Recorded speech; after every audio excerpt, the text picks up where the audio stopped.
परिवर्तन महाशक्ति की बैठक आज नागपुर में आयोजित की गई थी, जिसमें छत्रपति संभाजी राजे, बच्चू कडू, राजू शेट्टी, वामनराव चटप, शंकरराव धोंडे आदि सहित परिवर्तन महाशक्ति के नेता उपस्थित थे।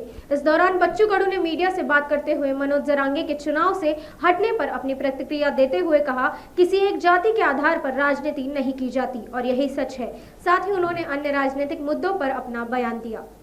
माघार घेताना त्यांनी जे बोलले आहे का एका जातीवर राजकारण होत नाही आणि हे वस्तुस्थिती आहे। या देशामध्ये सगळे मोठे राजकीय पक्ष धर्म आणि जातीच्या राजकारणात लोकांना गुरफटून टाकण्याचा जो प्रयत्न होतो, एका इकडे जात आणि धर्म आणि दुसरीकडे पैशाची ताकद, हे जे समीकरण मोठ्या पक्षांनी सुरू केले ते तोडण्याचं कामच खरं तर आपण केलं पाहिजे।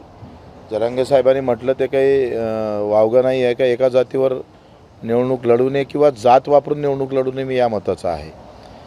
काम खरं तर बोललं पाहिजे, काम समोर नेऊन आपण निवडणूक लढलो पाहिजे।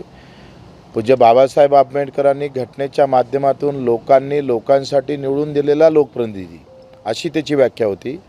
आता पक्ष कार्यकर्त्यांनी पक्षाच्या हितासाठी निवडून दिलेला पक्ष कार्यकर्ता अशी त्याची एकंदरीत व्याख्या झालेली आहे।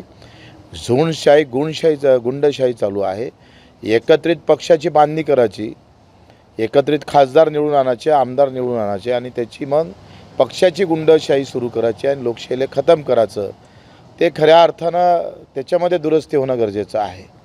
आणि म्हणूनच बच्चू कडू 4 वेळेस निवडून आला, ते लोकांसाठी निवडून दिलेला प्रतिनिधी म्हणून आज बच्चू कडूचा ज्या पद्धतीनं आम्ही 20 वर्ष काम केलं, ती पक्षाची झुंडशाही माझ्या मतदारसंघात मी खतम केली, तशीच महाराष्ट्रात करू।